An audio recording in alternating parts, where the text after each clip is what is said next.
Сегодня в нашем выпуске я нахожусь в настоящей швейцарской деревне в Альпах. Называется она Кран-Монтана. И, ребята, я хочу вам показать немножко, что такое швейцарская деревня, курортная деревня, куда приезжают люди кататься на лыжах, где организуется много ивентов. И сейчас вот я нахожусь в самом центре этой деревушки на высоте 1500 метров.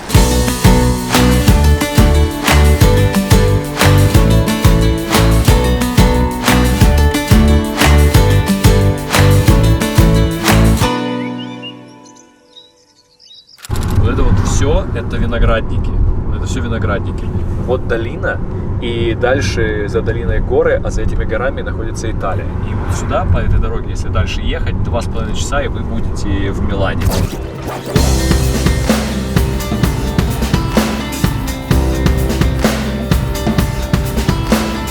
Два соседних курорта, Кран и Монтана, расположены на высоте 1500 метров, высоко над долиной Рон. Вместе они образуют одно из крупнейших мест отдыха в Вале. Вале – это кантон на юге Швейцарии. Здесь находится горная вершина Маттерхорн, имеющая форму пирамиды и известная всем по шоколадке Таблерон. Эти два, на первый взгляд, небольших городка могут многое вам предложить, помимо впечатляющего вида на цепь горных вершин от Маттерхорна до Монблана. На мой взгляд, Кран-Монтана идеально воплощает в себе представление об альпийской горной деревне. Здесь есть абсолютно все удобства современного курорта, природный ландшафт и панорамный вид. Современная часть Кран-Монтаны предлагает множество известных брендов магазинов.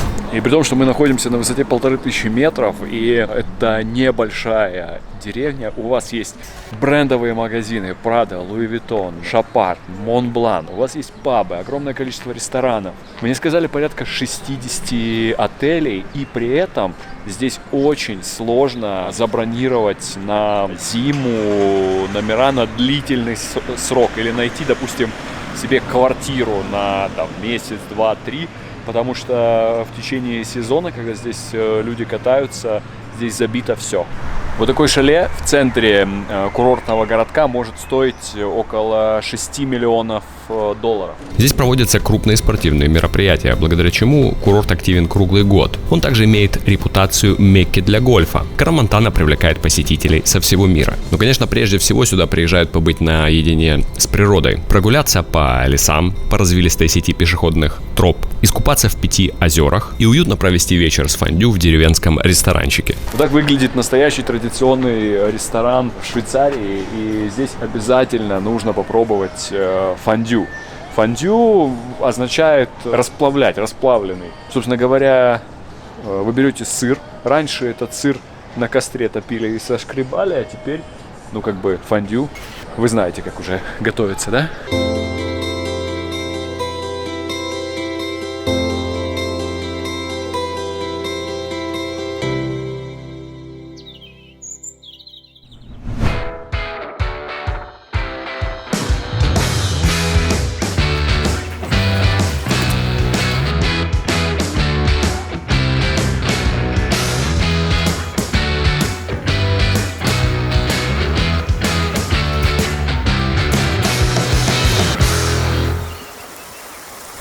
Есть, получается, два больших супермаркета.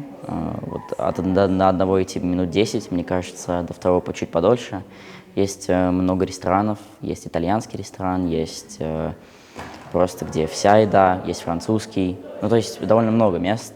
Есть два японских ресторана, тоже очень хорошие. Эту школу я выбрал, потому что многие друзья мне ее порекомендовали. То есть друзья моих родителей, и у них уже сыновья учились здесь, и они мне порекомендовали эту школу, сказали, что хорошее место.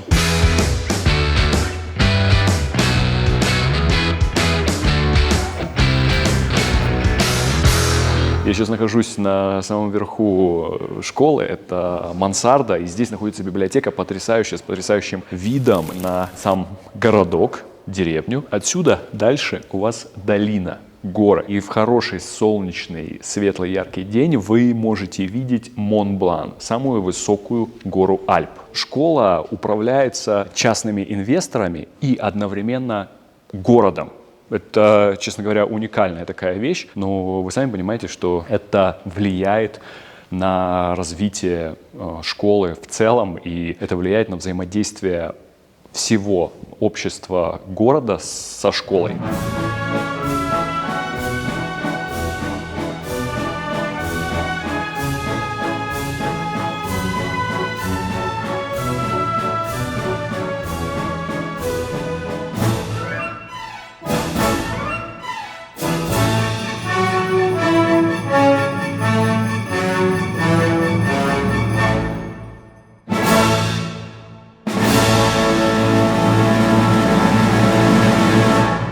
Здесь у города есть, кстати, очень интересная политика.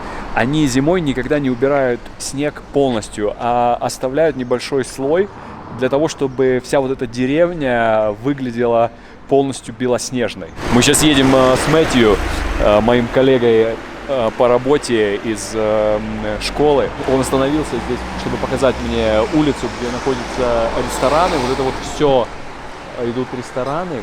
Там дальше не видно отсюда отель, у которого пятизвездочный отель, у которого еще один ресторан с полностью стеклянными стенами и видом на городок, на горы, на озеро. И здесь вокруг городка везде вот такие небольшие озера.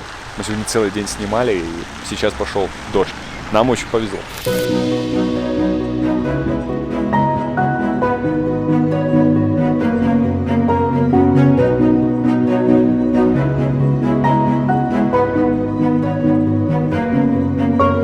Я хочу сразу обратить внимание, что находясь в таком месте, Le Regent — это больше, чем просто обычная международная школа. Я думаю, что большинство из нас слышали фразу «в здоровом теле здоровый дух». Сейчас во многих международных учебных заведениях будут придерживаться этой концепции, намекая на то, что физическое развитие настолько же важно, насколько и умственное. В Le Regent пошли еще дальше. Здесь говорят, что их классы не только то, что мы видим внутри зданий, но и все, что видим снаружи. Студентам предлагается программа обучения на открытом воздухе, которая занимает центральное место, предоставляя мероприятия, которые вдохновляют и расширяют возможности молодых людей, одновременно повышая устойчивость, необходимую как в профессиональной, так и в личной сфере. Многие элементы программы нацелены на самопознание и повышение осведомленности об окружающей среде. С основными видами активного отдыха в горах, я думаю, все понятно и предельно очевидно. А как вам вариант покататься на воде в вейк-парке или по льду на крытом катке? И обязательно нужно принять участие в одном из многочисленных культурных мероприятий, которое может предложить это место. Мне сложно сказать, где у здания лицевая сторона, потому что здесь у школы выход во двор, но при этом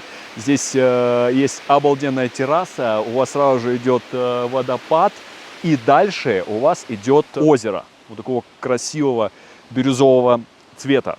Чем здесь занимаются в школе помимо учебы? Дети в школе здесь занимаются футболом, теннисом, хайкингом, маунтинбайкингом.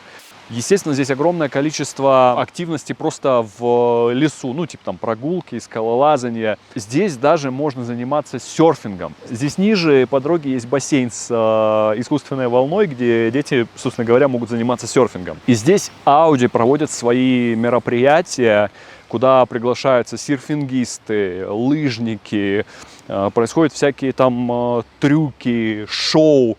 И почему это проводится здесь, почему Audi проводит это все дело здесь? Потому что здесь одновременно место, ну, скажем так, немножко как бы изолировано, то есть вы поднимаетесь в гору, да, на высоту 1500 метров, и при этом здесь есть все для того, чтобы организовать большой такой серьезный ивент. I think we're pretty lucky as it starts from 1500 meter altitude and it goes up to 3000 meter altitude. We have a glacier. Most of it is facing south, so you have nice conditions all year, I mean, during all winter. And it's very diverse. There is some very easy slopes, there is some much harder ones. We have a great snow park as well, so I think it can suit for every users. So we're talking like a small city up the mountain. Okay, there is a bit less than 20,000 people living throughout the year. There is about 60 restaurants, so it goes from Japanese to Thai to Indian, so it's very diverse. We have a cinema open all year round with movies in English and in French. So yeah, it's like a small city. Yeah, population is multiplied by 5, so it goes up to 70,000 people.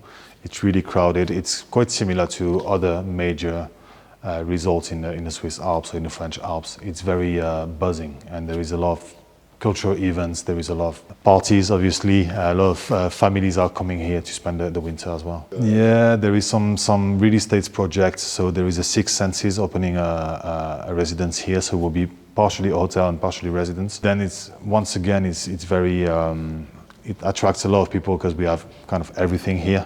Regarding shops, we have all the luxury brands which are present in Crans-Montana.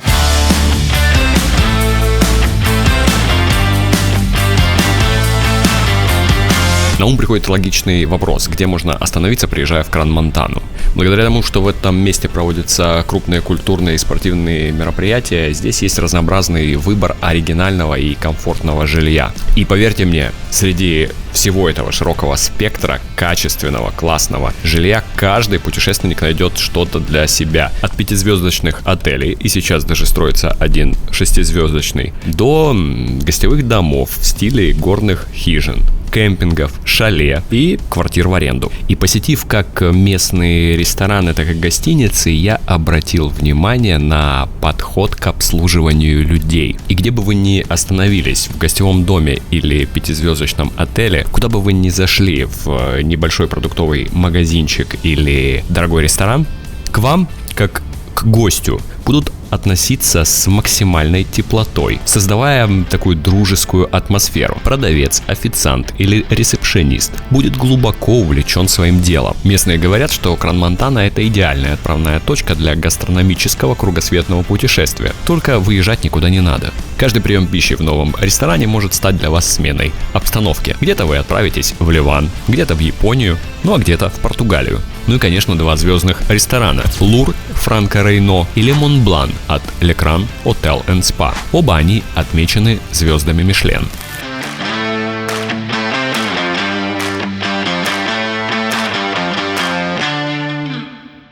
Здесь школа организует для ребят еще путешествия в Великобританию, к примеру, в Америку. Не просто путешествия, а образовательные поездки, когда посещают университеты. И так школа помогает ребятам определиться с выбором университета. Еще много поездок осуществляется в ближайшие страны и города. Например, на прошлой неделе ребята ездили в Лиссабон, в Португалию, где они пробовали серфинг. И у них в этом году планируется еще поездка в Кению. Ну, я пришла в школу буквально 2 месяца назад, поэтому я новенькая. Но пока что мне очень нравится. В комнате мы живем 2 девочки, но иногда бывает то, что we're sharing a bathroom с еще 2 девочками. У нас есть кухня, спортзал, который мы можем пользоваться на каждодневной основе. Это очень удобно. И у нас есть все как и дома. Там в Женеве веселее, конечно, но в плане школы мне это больше нравится. Потому что здесь бординг и потому что мне здесь больше люди нравятся. То есть вообще ты бординг считаешь преимуществом? Да. А вот почему лучше жить на бординге? Как ты... Ты можешь больше фокусироваться на твоем обучении, с друзьями больше времени проводить. Но всегда есть салат-бар, то есть салаты разные, там кукуруза, помидоры, огурцы. Всегда есть какая-то рыба или мясо, вегетарианская, безглютеновая тоже у нас есть. На завтрак выпечка, яйца есть тоже. И всегда есть разные йогурты.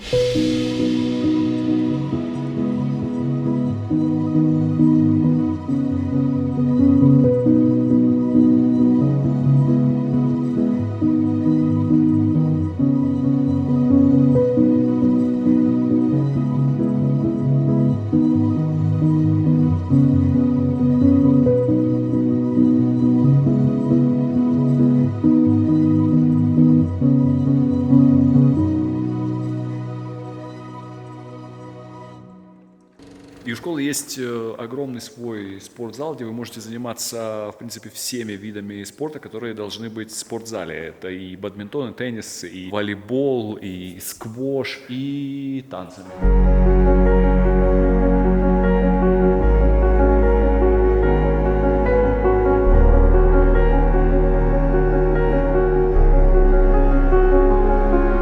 Кран-Монтана также является местом, полным историй и народных традиций региона Вале. Вы можете посетить музеи, многочисленные фестивали, выставки и галереи, услышать музыку от народной до классической, включая электро.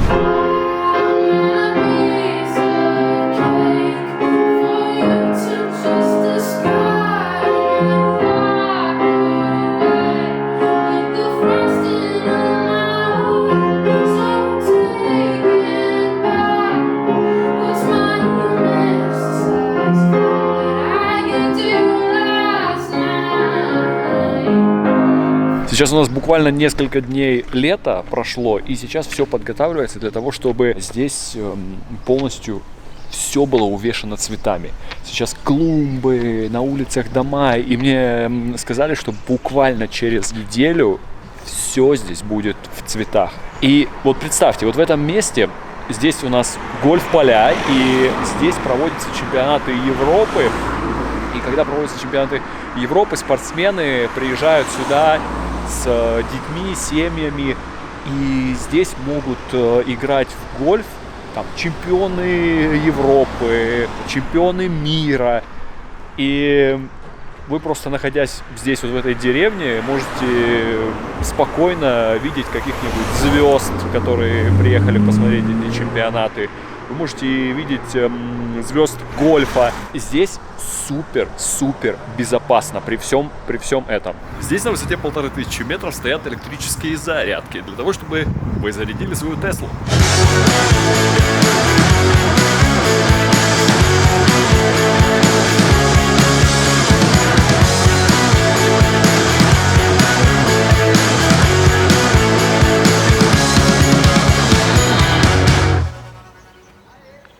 И вот эта долина, мы сейчас спускаемся, вот здесь у меня по правую руку, вот это место считается одним из самых солнечных в Европе. И здесь внизу находятся фермы, где выращивают фрукты, и здесь очень много своего производства, и плюс здесь один из лучших шоколадов в Швейцарии производится на местной шоколадной фабрике. Ну, как мне сказали, она такая маленькая, бутиковая. Вот здесь очень известный швейцарский шоколадье проживает. Ну и, собственно говоря, делает свой шоколад. Вот Мэтью вообще, он родом из Франции, из Тулузы. Но здесь, в Кран-Монтане, он уже живет, получается, 4 года. И он говорит, что Кран-Монтана, наверное, одно из самых таких дружелюбных мест, потому что это очень популярное туристическое место, при этом небольшое, да, то есть оно немножко изолировано, и при этом там есть абсолютно все.